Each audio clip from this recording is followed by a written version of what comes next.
passado, quando eu voltei da Europa para o Brasil, eu voltei com um coração muito animado. Se compreende? Se compreende?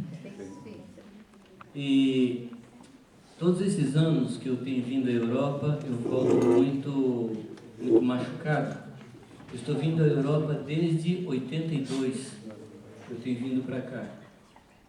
E o ano passado eu voltei muito esperançoso, porque eu vi alguns sinais de avivamento na Europa. Amém. Essas notícias do Roberto sobre o batismo na Espanha é alguma coisa, é um negócio. Não sei que nome dar a isso, mas é um negócio, alguma coisa fora do comum. E minha sobrinha mora no norte da Itália, e ela estava falando do grande número de conversões ali no norte da Itália. E a análise que tem sido feita para compreender isso é exatamente por causa da grande crise econômica, que as pessoas estão se voltando para o Senhor. E eu estava em Amsterdã no ano passado também, e os irmãos me contavam ali, e cadê o Jorge? Está bem, nós vamos orar por Jorge.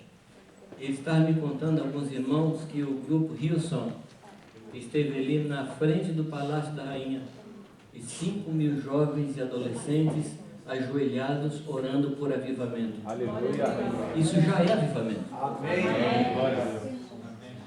Eu voltei para casa muito esperançoso daquilo que Deus está fazendo. Anos e anos e anos, a gente procurando algum fruto de avivamento, e do ano passado para cá eu tenho visto. Talvez vocês tenham visto isso mais que eu.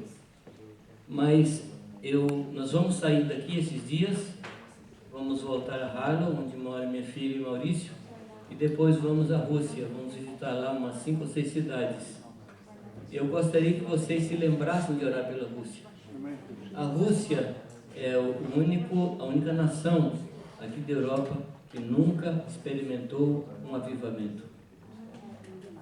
Nunca. Nunca se ouviu nenhuma notícia de avivamento na Rússia. E já vem. Amém. Glória a Deus. E já vem. Nós temos um link muito forte com a Rússia. Agora em março, recebemos um grupo de 16 jovens russos que ficaram nas nossas casas. E foi coisa de russa. Foi mesmo um negócio muito diferente. E agora, em setembro, recebemos 10 pastores russos. Pastores de Kalmykia, lá longe, muito longe. 22 horas de trem para chegar em Kalmykia. Eles estavam conosco, pagando um preço para ver alguma coisa que Deus está fazendo conosco ali. Louvado seja o nome do Senhor. E nós vamos ali visitar as congregações. O irmão que estava organizando, ele estava dizendo os lugares que eu ia passar e descrevendo um pouco da igreja. Ele falou o nome da cidade, que eu não lembro o nome, não me arrisco a falar. Ele disse que eu ia visitar uma igreja muito grande. Era uma igreja de 100 pessoas, uma igreja muito grande na Rússia. Você calcula como é a coisa, né? Então, por favor, quando você orar para o avivamento, coloca a Rússia ali, porque Deus vai fazer. Amém. Deus vai fazer. Bem, amados, voltando um pouco na história, falando a respeito do objetivo desse encontro. Quando esse encontro começou, ele tinha por objetivo aproximar os missionários brasileiros que estavam aqui na Europa e que já fazia muito tempo que não recebia assistência pastoral, estavam sós. Como esse caso que o Valdir citou, que não dá para esquecer nunca mais, de um missionário que não recebe visita há 22 anos, alguma coisa absurda. Eu chego a pensar que é um pecado. E Jorge, esses irmãos começaram a pensar em alguma coisa que aproximassem esses missionários aqui na Europa. E já estamos aqui no 5º encontro. E eu creio mesmo que nós estamos atingindo o objetivo, que é aproximar esses irmãos que estavam solitários, aproximar da igreja na Europa. Então nós temos aqui hoje pastores europeus, nós estamos caminhando com missionários, e eu creio que nós temos chegado àquilo que Deus queria que nós fizéssemos. Louvamos o nome do Senhor por isso. Graças a Deus. Muito bem. Amados, eu gostaria de falar nesta noite sobre duas coisas. A primeira delas, eu tomo um tempinho para falar sobre www. O que é isso? O que significa www? World Wide Web. O que é web? Arrepeia. O que está acontecendo aqui é um World Wide Web. Eu quero que vocês leiam um texto comigo que está em Mateus capítulo 13, 47. Aí você vai entender o que eu quero dizer. 13, 47. Que diz: o reino dos céus é semelhante a uma grande rede. Qual é a verdadeira World Wide Web? É a igreja.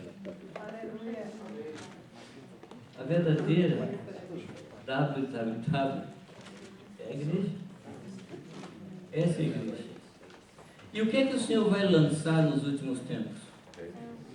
A rede. Essa rede que o Senhor vai lançar.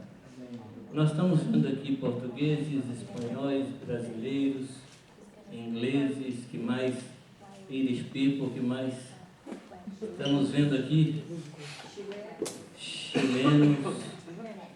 Na realidade, pelo menos falando da parte dos brasileiros, não existe um tipo brasileiro. Não existe. Por isso que os passaportes brasileiros eram tão valorizados pelos ladrões. Você podia antes tomar um passaporte brasileiro e colocar ali qualquer foto, desde um preto retinto até um loiro finlandês. Era brasileiro. Essa é a nossa característica, um povo miscigenado. E se você for prestar atenção nas nossas origens aqui, todos viemos de origens fora do Brasil. Não é por acaso. Deuteronômio 32 diz que no dia que Deus estava colocando termos às nações e separando uma nação da outra, Ele separou as nações segundo o número dos seus filhos. Segundo o número dos seus filhos. Deuteronômio 32 fala isso. Então Deus separou as nações segundo o número de filhos que Ele tem, mostrando a nossa responsabilidade com as nações. Faz parte do nosso DNA, do nosso ADN. Faz parte olhar para as nações. Amém? Faz parte ter o coração nas nações. Esse é o nosso DNA. Amém? E essa é a rede que Deus vai jogar nos últimos tempos. Aleluia. A sua rede. Agora, qual é o nosso tempo agora? O nosso tempo é o tempo de Marcos 1,19. Esse é o tempo que nós estamos vivendo. Que tempo é esse? Marcos 1,19. Jesus, passando pela praia, viu dois irmãos, Tiago e João. O que estavam fazendo eles? Consertando as redes. É o que nós estamos fazendo. Marcos 1,19. Consertando as redes. O que é consertar uma rede? Interessante que a nossa ideia de rede são os buracos. Quando nós olhamos para uma rede, nós pensamos mais nos buracos da rede. Mas a rede não é feita de buracos. A rede é feita de nós. A rede é feita de nós, que se unem formando a rede. Então o que o Senhor está fazendo nesses dias é consertar as redes. Nos aproximando, nos juntando, criando vínculos entre nós. Para quê? Porque Ele quer lançar essa rede no mundo para pescar os grandes peixes. Agora, há um momento, ou houve um momento na história da igreja que é parecido com aquele momento em que os discípulos passam toda uma noite pescando e o Senhor manda eles lançarem as redes, e eles lançam a rede e pescam muitos peixes e a rede se rompia. Aí formavam-se as agências missionárias, formavam-se as denominações, redes rompidas. As denominações não são nada mais, nada menos que redes rompidas. Rede que tenta pegar e perde. Rede que tenta juntar e os peixes se vão. Alguns irmãos se impressionam muito com o crescimento numérico da igreja no Brasil, mas são redes rompidas. Mas, amados, é tempo de consertar. Deus está fazendo isso conosco. E nós vamos chegar num outro momento, que é João 21. Eu tinha muitos textos para ler aqui sobre rede, explicar o que é o World Wide Web, mas não estou dando só a ideia e depois você pesquisa. Mas João 21 tem a mesma história lá de antes, quando as redes se rompiam, a mesma história. E o Paulo Júnior fala sobre isso com muita graça, quando ele diz que esses dois momentos são parte de um só evento. Quando eles lançaram as redes depois de passar uma noite sem pescar, nas duas situações, vocês se lembram? Vocês conhecem o texto? Nas duas situações, João 21, eles jogam a rede se rompe. Mas em João 21, eles jogam a rede e a rede não se rompe. Interessante que um lançamento de rede foi antes da ressurreição e o segundo lançamento depois da ressurreição. E a rede não se romperá, porque esse é o nosso tempo. A rede não se romperá. E pescaram quantos grandes peixes? Que alguns historiadores dizem que era o número das maiores nações daquela época. 153 nações conhecidas. E não se perdeu nenhum peixe. Amém? Não se perdeu. Então nós estamos nesse tempo agora, um tempo de consertar redes. E como é que se conserta redes? Dando nós, nos aproximamos, vinculando, nos marcando, tomando um extremo cuidado para não formarmos uma nova denominação, a denominação do sem nome. A rede rompeu. Quando você cria uma denominação, foi a rede que se rompeu. Mas quando você abre os seus olhos e vê o que Deus está fazendo, e vê o que Deus está construindo, aí você vai perceber que é Deus que está lançando as redes. Amém, queridos? Por que nós precisamos ter os nós dados novamente? Porque isso é o plano de Deus.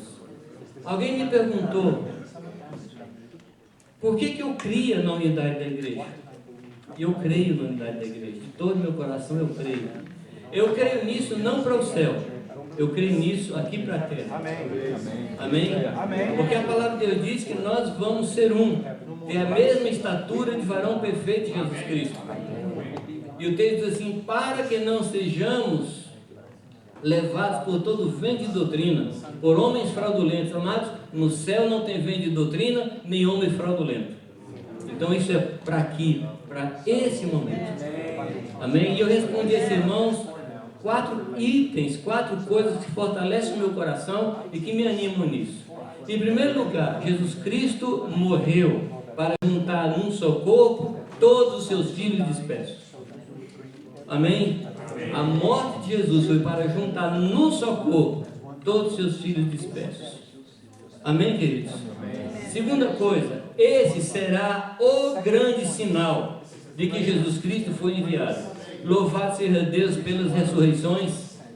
Eu estava em Moçambique no mês passado, acho que foi no mês passado, não me lembro mais. Questão de data para mim é um problema sério. E eu conversava com alguns irmãos ali que trabalham na província de Cabo Delgado, e eles estavam me contando as histórias daquilo que Deus tem feito ali. Em 11 anos, 1.750 igrejas implantadas, na base de muitos sinais, centenas de ressurreição de mortos, centenas. Amados, se a igreja cresceu dessa forma, com esses sinais, e no grande sinal da unidade? E no grande sinal da unidade? As cadeias vão se romper. Os mortos vão se levantar. Tanto os mortos como os mortos vivos. Eles vão se levantar. Amém? Essa é a segunda coisa. A terceira coisa, porque a unidade da igreja faz parte da minha natureza, da nossa natureza. A palavra diz que nós somos juntas e ligamentos. O que a junta faz? A junta junta. Ou não? A junta articula, a junta traz para perto, o ligamento mantém firme isso. Essa é a nossa natureza. E quarta coisa, é o nosso ministério. Deus nos deu o ministério da reconciliação. Fazer algo diferente é jogar no time inimigo. Fazer algo diferente é fazer algo do anticristo. E não é o nosso caso. Não é o nosso caso. Amém, amados? Eu tenho esses 4 princípios comigo. Primeiro, Jesus morreu por isso. Segundo, é o grande sinal. É o grande sinal. Amém? Terceiro, é a minha natureza. Quarto, é o meu ministério. Eu não posso parar de falar isso. Não posso parar de ensinar isso. Não posso pensar outra coisa senão isso. Amém? Muito bem. Tendo isto dito, queria que vocês abrissem suas Bíblias comigo em Gálatas capítulo 5, 16. Gálatas 5, 16.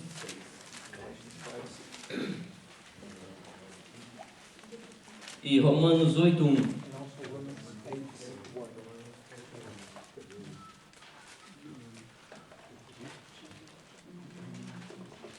Andai no Espírito, jamais satisfareis as paixões da carne, ou as concupiscências da carne. E Romanos 8:1 diz: portanto, agora quando, amados? Agora. Louvado seja Deus, porque hoje, quando Satanás chega diante de Deus para me acusar, eu posso dizer: agora não tem mais não, Satanás. Você podia ter antes da vinda de Jesus. Você podia ter antes da morte de Jesus. Mas agora você não tem mais. Nem uma condenação para aqueles que estão em Cristo Jesus, que não vivem segundo a carne, mas segundo o Espírito. Amém? Eu gostaria de comentar com vocês hoje um pouco a respeito da obra do Espírito Santo. Gostaria de comentar com vocês. Em novembro do ano passado, nosso presbitério em Jundiaí, nós estávamos orando para saber qual a palavra que deveríamos ministrar no ano de 2013. E Deus falou muito forte conosco que a palavra teria que ser vida no Espírito. E esse ano foi o tema. O tema do ano que vem vai ser sobre a igreja, o que é a igreja. Vamos pregar o ano todo sobre isso. Mas esse tema foi muito forte para nós esse ano. Bem, na obra de Deus, naquilo que Deus quer fazer, nós podemos pensar na obra de Deus como uma corrente de 4 elos. Correto? Corrente de 4 elos. 4 eslabones. E nós temos o primeiro elo, o Pai. O segundo elo, quem? O Filho. O quarto elo, o povo do mundo. Entendeu? O primeiro elo, o Pai. O segundo elo, Jesus Cristo, o Filho. O quarto elo, o mundo. E o terceiro elo? A igreja. A igreja. A igreja é o terceiro elo desta corrente. Agora você pode ter pensado assim, mas não é o Espírito Santo? Amados, o Espírito Santo não trabalha senão através da igreja. A igreja é o veículo pelo qual o Espírito Santo trabalha. Agora você sabe que a força de uma corrente, a resistência de uma corrente é medida pelo seu elo mais fraco. Sim ou não? Todos os elos da corrente podem suportar uma força de 500 kg. Mas se um dos elos suportar somente 100 kg, então a força que essa corrente existe, 100 kg, não é 500. E nós somos esse elo da corrente. Se nós olhamos para nós mesmos, nós não daríamos que o nosso suporte, o nosso poder é para 100 kg, talvez 100 gramas. Mas 100 kg não. Então nós somos a parte fraca dessa corrente. Mas há um conosco, que é a nossa força, que faz com que essa corrente tenha o mesmo poder de Deus, que é o Espírito Santo. A pergunta que a gente começou a fazer aos cristãos, aos discípulos, é: o que é o Espírito Santo para você? E nós obtivemos assim algumas respostas, não somente daqueles irmãos que andam conosco, mas de uma maneira geral. Existem vários pensamentos a respeito do Espírito Santo. Alguns creem que a manifestação do Espírito Santo é para hoje. A esses nós os chamamos de pentecostais. Correto? A esses nós chamamos de pentecostais. Outros não creem que é para os nossos dias. A esses no Brasil nós os chamamos de tradicionais ou conservadores. Eu acho que o nome conservador não é bom, porque conservador é aquele que conserva coisas boas. Acho. Eu acho. Outras pessoas têm restrições à manifestação do Espírito Santo por causa da grande quantidade de abusos que houve aí na operação dos dons. Então as pessoas dizem assim: olha, eu prefiro não ter manifestação do que ter coisa errada. Agora, eu tenho um certo pensamento que eu digo para essas pessoas: eu prefiro a bagunça de um berçário do que a ordem de um cemitério. Compreenderam? Pode retornar a bagunça? My choice. Eu prefiro a mess of a nursery do que a paz e a ordem de um cemitério. Não há lugar mais organizado que um cemitério. Ninguém sai do lugar, ninguém briga.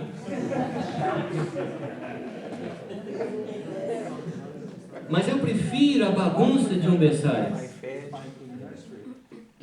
Porque na medida que as crianças vão crescendo, pode-se pôr em ordem. A vida é posta em ordem. A morte não se ordena.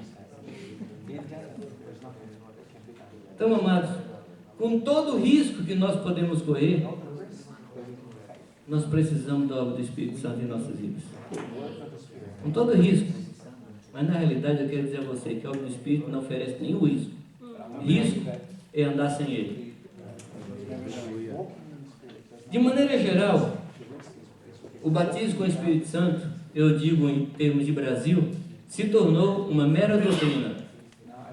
É uma mera doutrina. Você crê nos dons para hoje, as pessoas dizem: cremos nos dons. Mas você pratica os dons? Não.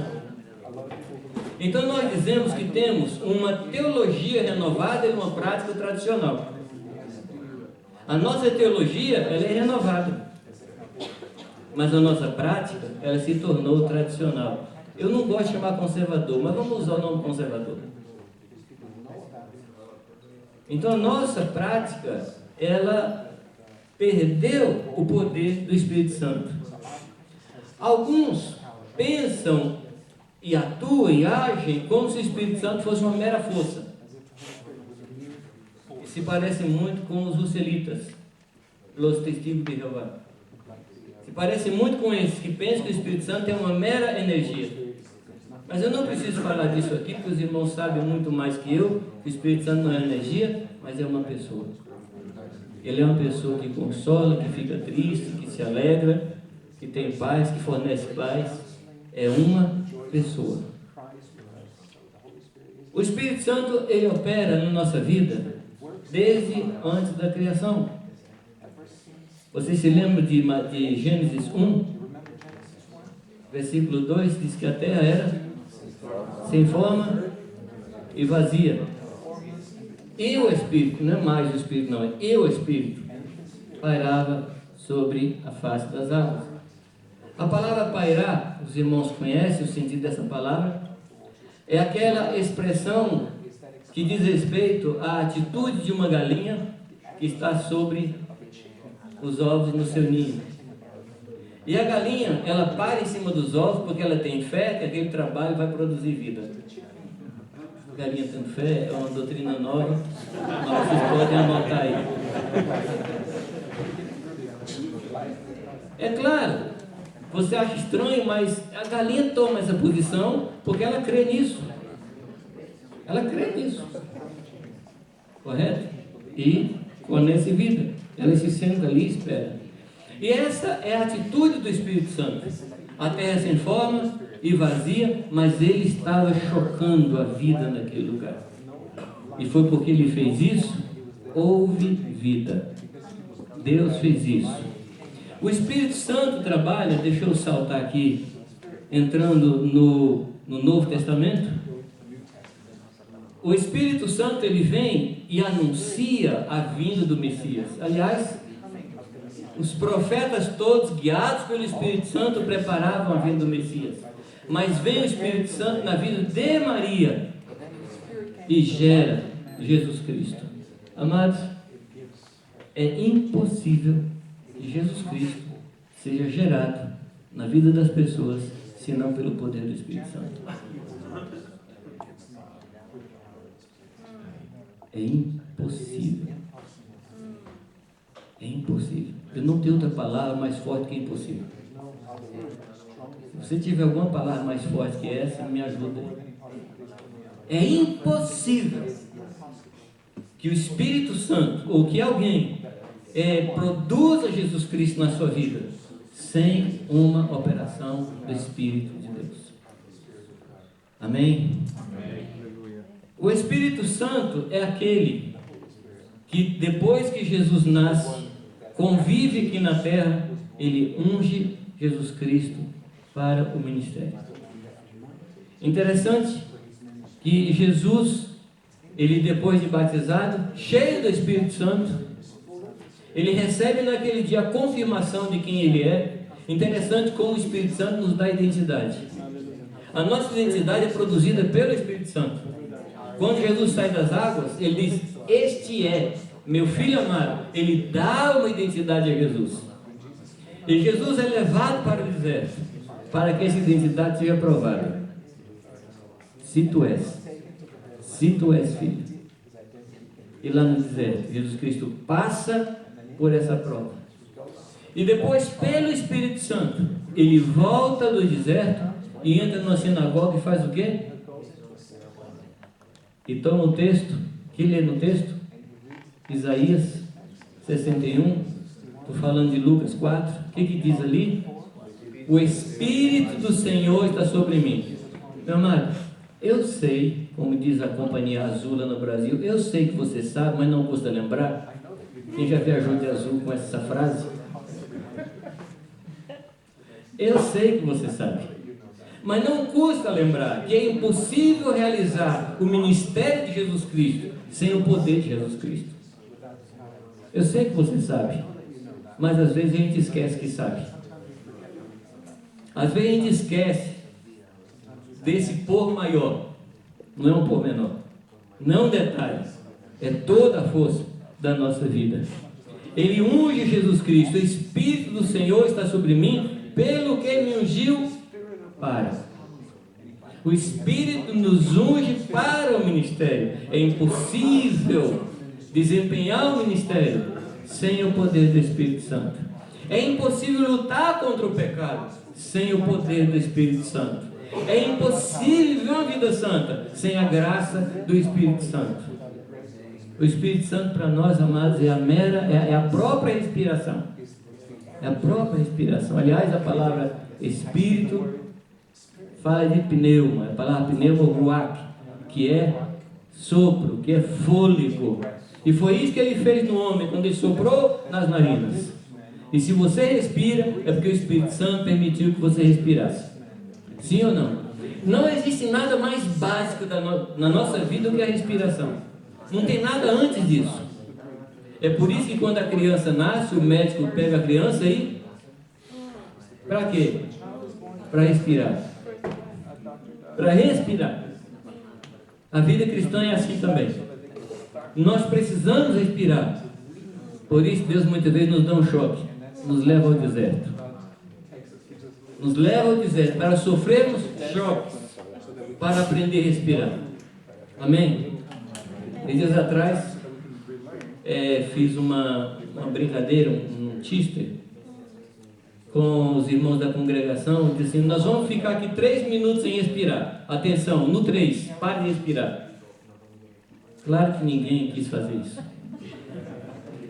4 minutos sem respirar normalmente afeta o cérebro definitivamente. Normalmente. Agora, se nós não conseguimos ficar 3 minutos sem respirar, como conseguimos viver dias e dias sem o mover do Espírito Santo em nossas vidas? O fato é que morremos e não sabemos. O fato é que morremos e não prestamos atenção, que estamos andando mortos, sem a vida do Espírito de Deus. Vamos continuar. O Espírito unge Jesus, leva para o deserto. Depois do deserto, Jesus Cristo diz: o Espírito me ungiu. Agora a unção, queridos, que o Espírito deu a Jesus, e aqui é uma interpretação minha, eu estou aqui entre sábios da lei, então você pode ter outra interpretação, não tem problema. Mas a unção que Jesus recebeu não foi um vidrinho de óleo trazido de Jerusalém.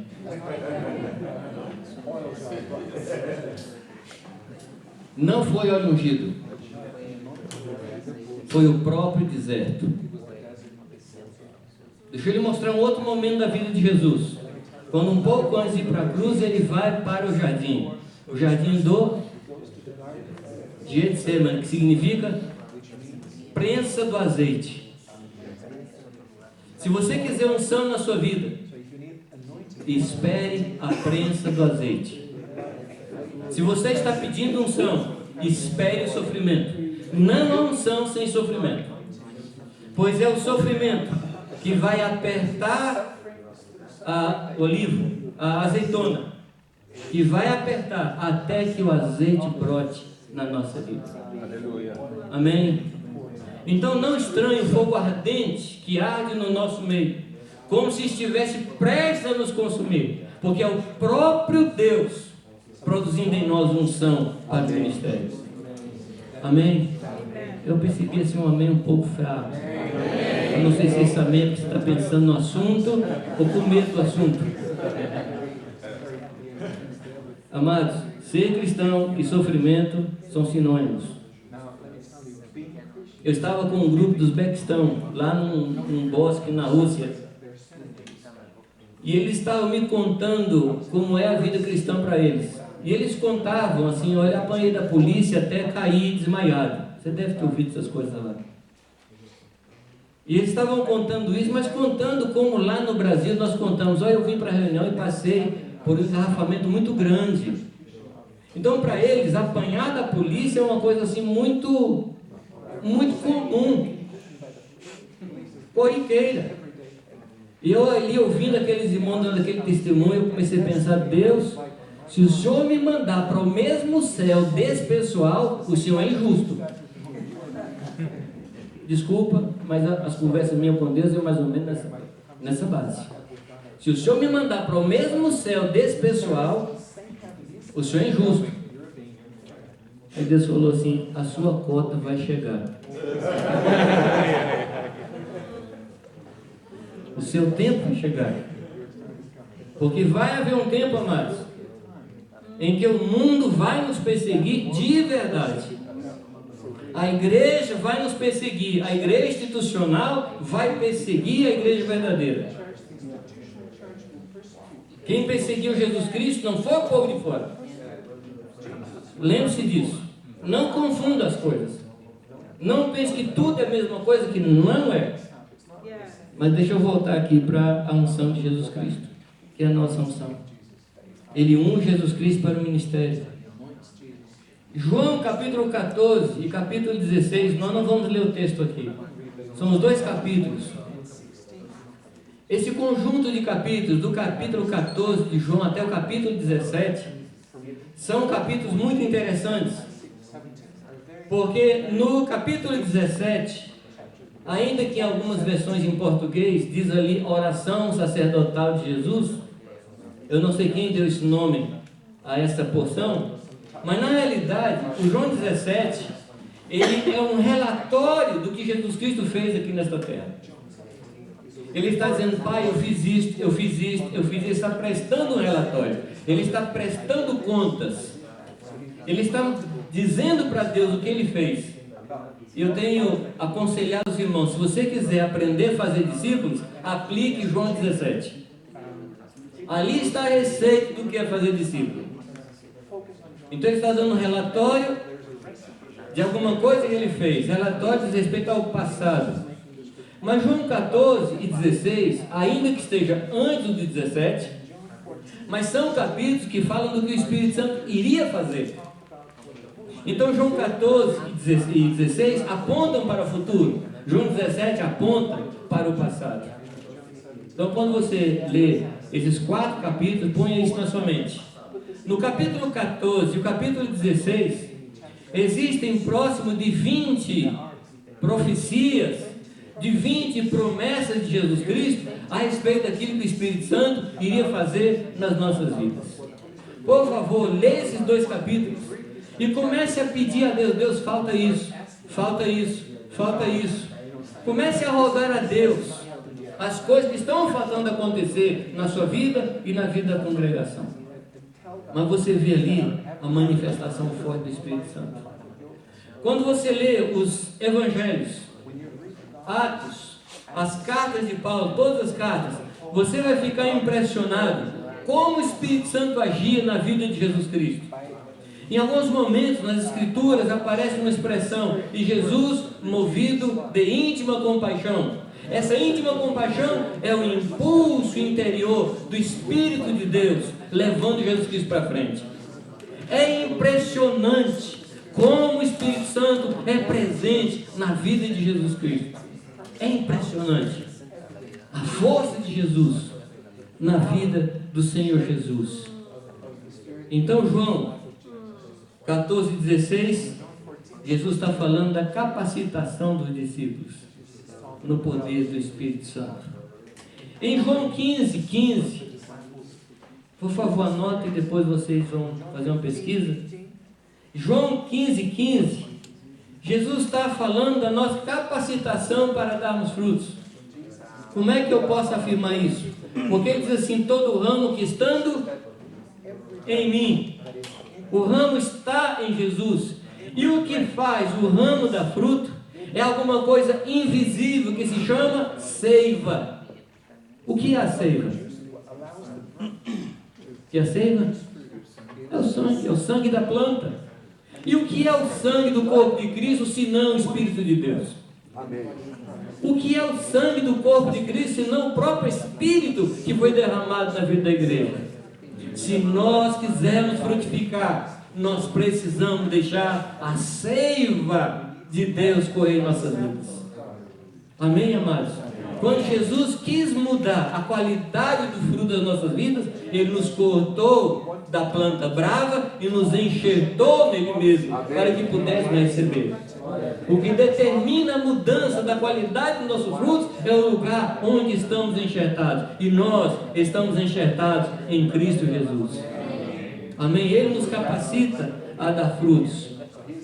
Depois em Romanos 8, ele determina a nossa filiação. 8:1, 8:14. Interessante que Romanos é um dos livros que mais eu gosto das Escrituras. Eu tenho 2 livros nas Escrituras que no Novo Testamento, que é Romanos e Efésios. Romanos que mostra a minha posição em Deus e Efésios que mostra a minha posição na igreja. Esses 2 livros, sou apaixonado por eles. Sou apaixonado por esses 2 livros. Mas você vai seguindo Romanos desde o capítulo 1, até quando você chega no capítulo 5, aí Paulo entra com uma verdade fantástica e diz que nós já fomos justificados em Cristo Jesus. E ele não toca na palavra filhos, nem toca na palavra Espírito Santo, não toca na expressão Espírito Santo. Ele somente vai tocar no Espírito Santo a partir do capítulo 8, versículo 11. Então, ao meu ver, Romanos tem 2 grandes divisões. Uma divisão que vai até o capítulo 8, versículo 11, e depois a segunda divisão do 11 em diante. São as 2 grandes divisões, segundo a minha maneira de ver, que está sob júdice. Está aí para vocês, se vocês aceitarem ou não, não tem problema. Mas é quando o Espírito Santo chega. Romanos capítulo 8 é quando o Espírito Santo chega na vida do cristão. Ali o Espírito Santo se manifesta e nos leva numa subida, numa ascendente até 8:28. Você lembra de 8:28? Ele vai construindo em nós uma verdade, vai edificando até que nós chegamos à nossa filiação, à nossa semelhança com Cristo Jesus. A partir do 29, mas é o desdobramento disso.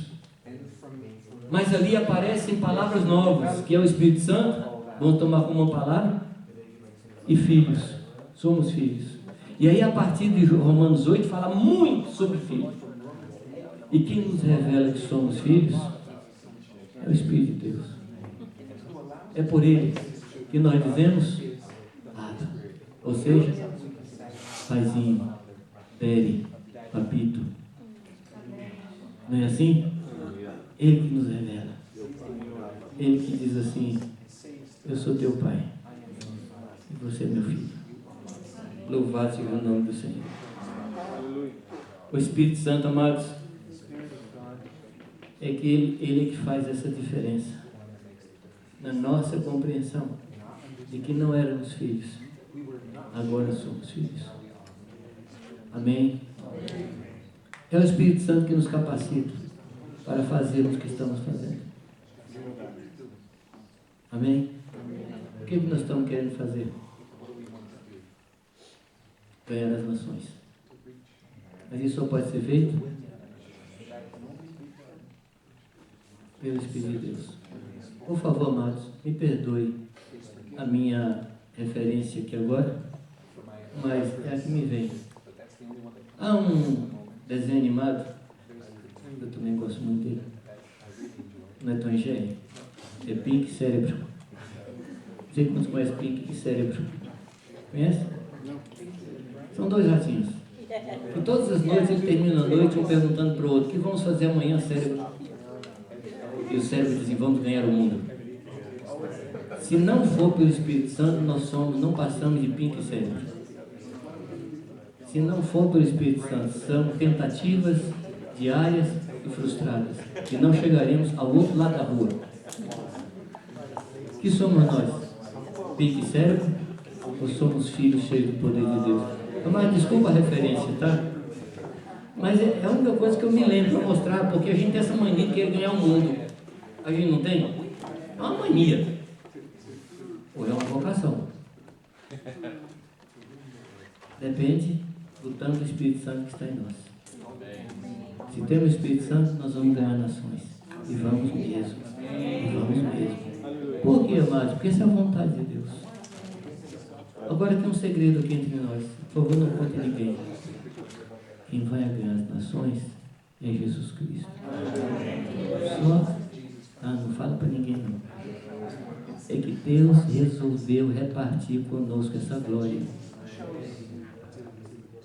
Mas nós não fazemos nada. Eu me lembro bem que quando minhas meninas eram pequenas, eu gostava de envolvê-las no meu trabalho. Eu gostava muito de mexer com o carro. Eu chamava elas ali com uma escovinha de dente, com um pincel para limpar o motor do carro, para fazer essa coisa. Elas ficaram traumatizadas, até hoje me cobram disso. E faço isso também com o nosso menino hoje. E quando a gente termina o trabalho, fala assim: olha, mãe, nós fizemos tal coisa. Olha, mãe, nós fizemos tal coisa. Fizeram nada, atrapalharam mais que ajudaram. Verdade, verdade. Mas o coração de pai gosta de repartir com seus filhos a glória da conquista. Por favor, não coloque nos seus ombros o peso de ganhar o mundo. Por favor, você não vai conseguir. Ah, mas o Senhor vai. O Senhor vai. Ele só quer que a gente se coloque como uma luva na sua mão, como um canal na sua mão. E Ele vai fazer. Aí, amados, nós podemos fazer a obra de Deus sem peso. Porque os mandamentos dele não são gravosos. Os pensamentos dele, as ordens dele, não são pesadas. Amém, amados? Quem é aqui, qualquer um de nós, que tem condição de converter uma só pessoa na face da terra? Nenhum de nós, amados. Mas é o Espírito de Deus quem faz isso através das nossas vidas. Amém, amados? O Espírito Santo opera em nós na salvação, nos convencendo do pecado, da justiça e do juízo. Então, olha só, não é o seu muito falar. Não é o meu muito falar, eu vou lhe convencer que você é pecador. Senta aí, pega todos os dicionários, todas as Bíblias, e o cara sai sem convencimento nenhum. E se por acaso ser convencido, eu vou entrar no espírito de condenação. Porque o espírito que convence, ele traz libertação e não condenação. O Espírito Santo, ele aponta um erro, mas aponta um erro dando graça para a gente sair do erro. O Espírito Santo, amados, ele reparte a fé de Jesus Cristo. Amém? Ele reparte a fé. Exorta-os a batalhar diligentemente pela fé que uma vez por todas foi entregue aos santos. Então a fé que você tem não nasceu em você, ela veio do alto. Porque é loucura crer, aqui também entre nós, é loucura crer que o homem que morreu há 2000 anos tem poder para me limpar hoje. É loucura. Mas na verdade é loucura para os gregos, escândalo para os judeus. E como é que nós podemos crer nisso? Senão pelo Espírito de Deus. Ah não, porque eu lutei muito e consegui crer. Engano. Você não conseguiu crer. Foi Deus que revelou a você. Pelo Espírito Santo. Amém? Depois o Espírito Santo revela a nós a pessoa de Jesus Cristo. O Espírito Santo nos abre os nossos olhos e nós conseguimos ver Jesus Cristo. Sabe uma pessoa que eu gosto muito das Escrituras? Tomé. Como eu gosto de Tomé? A gente chama Tomé de incrédulo, eu chamo ele de sincero. Ninguém cria. Só Tomé falou que não cria. Os discípulos passavam muito tempo ocupados, brigando um com o outro para ver quem ia ser o maior. Quando Jesus foi para a sepultura, todos foram embora, não criam. E agora estavam com medo, depois da morte de Jesus, com medo dos judeus. Então, isso eram discípulos. Honestamente, se eu fosse contratar um grupo de homens para uma empreitada tão grande como ganhar o mundo, aqueles homens eu não contrataria. Eu não contrataria. E claro, a partir de mim, eu não contrataria a mim. E Jesus, amado, ele contrata esses homens. Você já parou para pensar nas qualidades daqueles homens, na capacidade deles, na atitude deles? Você já parou, né? Você lembra de Mateus 18? Mateus 18 começa com uma pergunta de Pedro. Lembra a pergunta de Pedro? Senhor, quem é o maior entre nós? Quem é o maior entre nós? Essa era a disputa entre eles. O tempo todo assim. Quem é o maior? Quem vai ser o primeiro-ministro? Quem vai ser o ministro das finanças? Essa era a conversa entre eles. Aí quando eles perguntam quem é o maior, Jesus aponta uma criança. Quem não se fizer, começa a criança. E aí Jesus vai trabalhando sobre perdão de pecado, sobre confissão de pecado, sobre proteger o irmão do pecado, sobre converter os irmãos do pecado. Correto? E aí chega Pedro. Senhor, até quantas vezes se deve perdoar um irmão?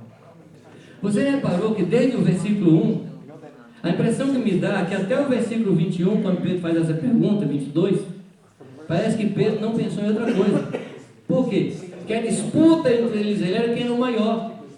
Então, quando alguém dava a entender que era o maior, isso ofendia os outros e tinha que perdoar. E aí Pedro vem com um padrão de perdão que para ele era o máximo. Eu vou perdoar esse pessoal que acha que é melhor do que eu. Aí chega para Jesus e diz: Senhor, até quando devemos perdoar? Até 7 vezes? E aí Jesus desmonta o esquema dele e diz: não 7 vezes, mas 70 vezes 7. Aí eu pergunto a você: quem tem capacidade para isso? Então, esse era o grupo que estava com Jesus. Um pouco antes: Senhor, eu vou te seguir até a morte. Olha, eu não vou deixar o Senhor morrer. Eu vou estar contigo, Senhor. Essas coisas não te acontecerão. Lembra dessas palavras dos discípulos? Lembra ou não? Nós vamos te seguir. Na hora da cruz, quem está lá? Quem está lá na hora da cruz? João e Maria. João e Maria estão ali. E os outros, a palavra diz que todos fogem, inclusive Pedro. A palavra diz que Pedro seguia Jesus de longe para ver como seria o fim. Ele sabia que ia terminar, só queria saber como ia terminar. Mas na cabeça dele é isso.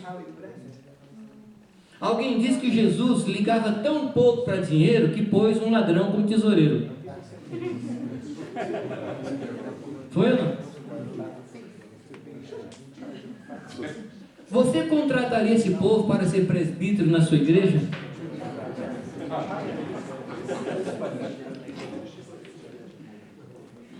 Sim ou não? Não. Não contrataria.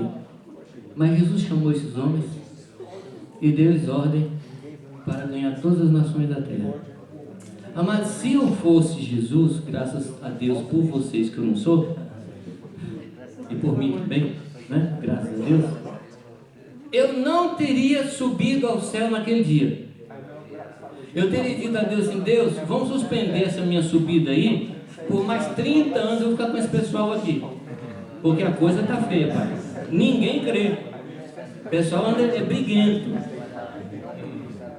E Jesus sobe aos céus numa tranquilidade fantástica. Em que ele estava confiado? No poder do Espírito Santo. Não se engane, Jesus não confia em nós. Ele fala assim: você não precisa falar quem eu amo, porque eu conheço. Ninguém nunca conseguirá surpreender a Deus. Uma vez uma pessoa chegou para mim e falou: Jamil, eu não queria desapontar Deus. Ele: fica tranquilo, você não vai desapontar. Porque Jesus não espera nada de bom de você. Parece que pecou, assim, Deus fala assim: meu Deus, de novo ele pecou. Eu não esperava isso de você.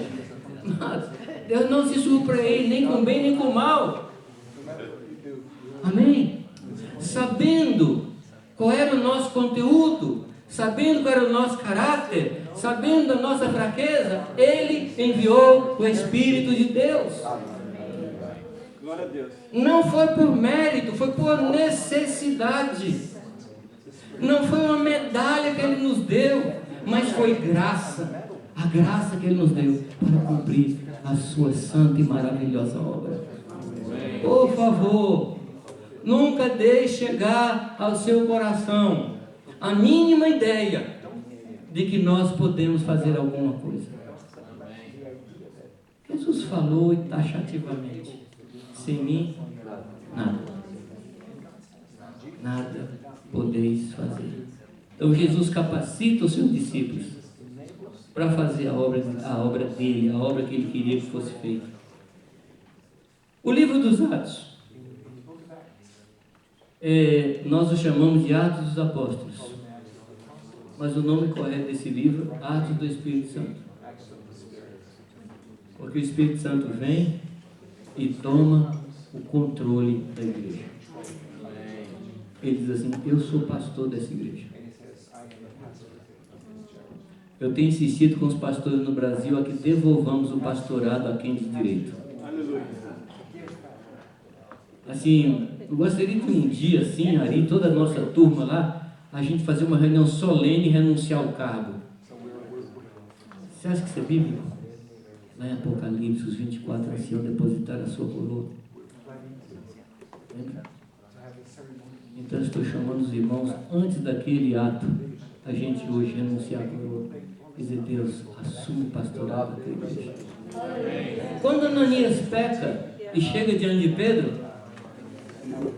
Pedro diz assim: você está tentando enganar ou mentindo ao Espírito Santo. Quem era o pastor da igreja, amados?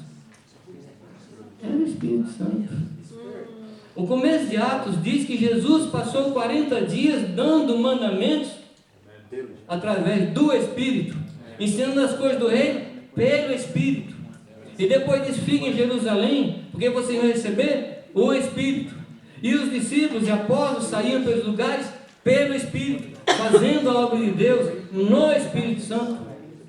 Amém, amados? Então toda a carta dos Atos mostra o poder do Espírito Santo. Na realidade, então, o Espírito Santo era o pastor daquela igreja.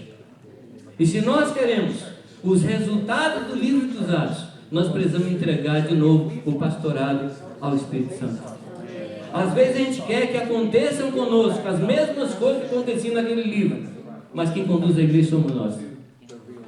Eu não estou falando aqui que há maldade em nós. Não é questão de maldade. É uma questão de consciência. Nós precisamos dizer, Deus controla a tua igreja, ela é tua, ela é do Senhor.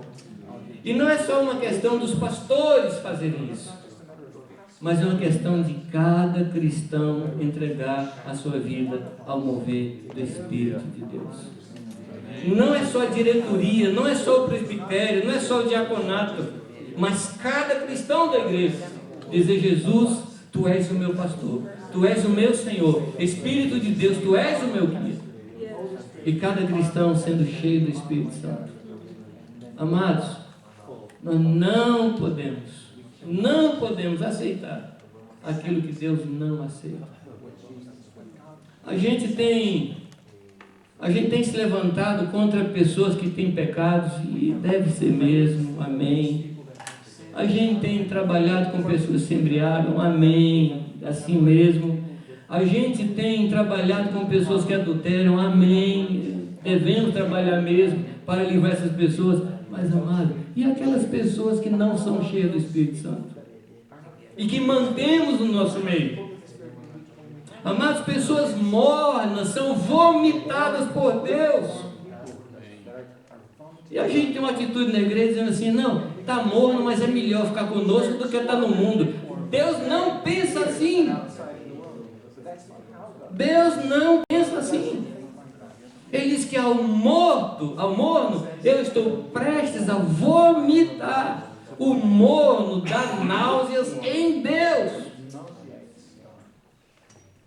E as pessoas vêm e ficam como estão. E a gente diz assim, é melhor ficar com a gente. Agora, o que eu estou propondo aqui? Que a gente faça uma lista dos mornos e jogue os mornos fora? Não. O que eu estou propondo aqui, amado, é que nós não nos conformemos com a mornidão. E nós não aceitemos isso na vida da igreja. Há um morno, vamos clamar ao Senhor.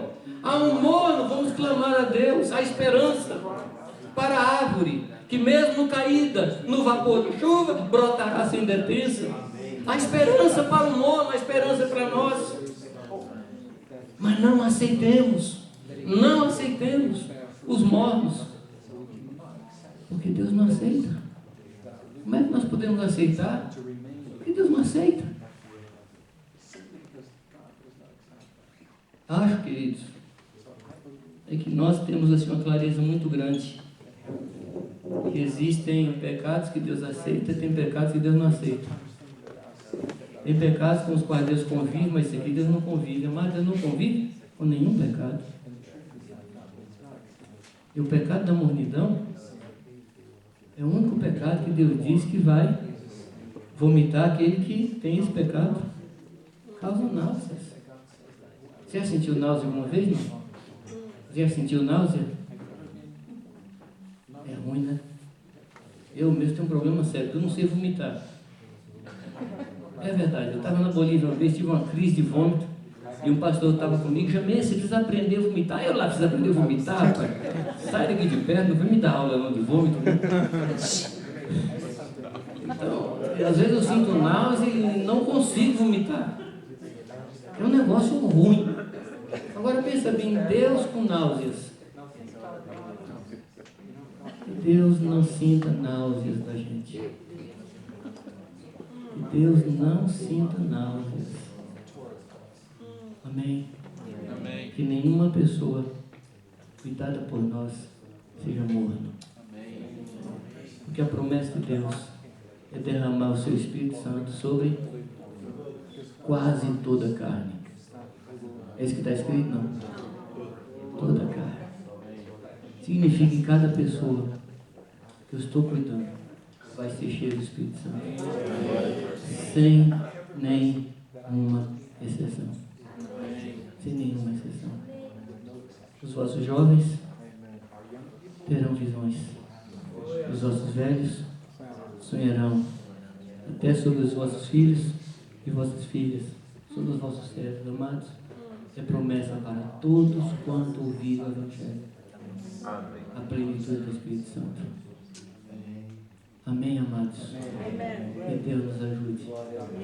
E que possamos hoje clamar ao Espírito de Deus. O Espírito de Deus vem. Eu acho, amados, que muito sofrimento que nós estamos passando no nosso ministério é por falta do Espírito Santo naquela área. Aí a gente tenta levar a coisa na nossa força. Ninguém consegue. Ninguém consegue. Tempos atrás eu estava estudando sobre oração e eu não sei por quais caminhos eu fui entrando e cheguei a estudar sobre raios. Raios.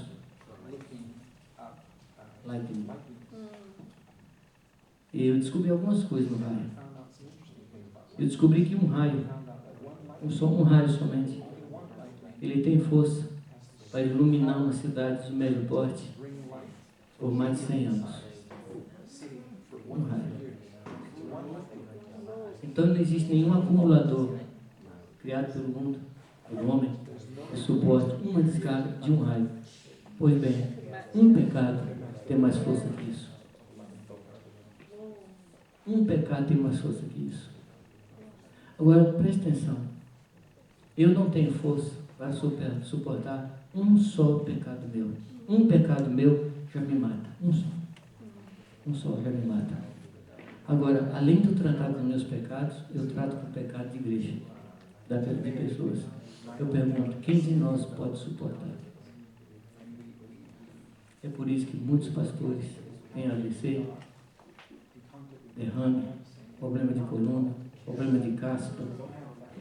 Verdade, verdade, verdade.